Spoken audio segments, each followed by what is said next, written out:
Effective utilization of calcium carbide waste slag can not only bring good economic benefits, environmental benefits, and social benefits, but also realize the transformation of waste into treasure.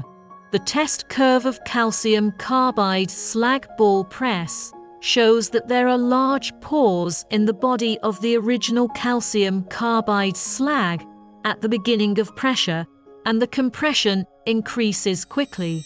When the material is compressed to a certain extent, the internal pores of the raw coal are eliminated, and the granular materials conflict with each other at this time, although it continues to increase, and the compression increase is very slow. In order to press out calcium carbide slag with sufficient strength, calcium carbide slag should be subjected to sufficient pressure.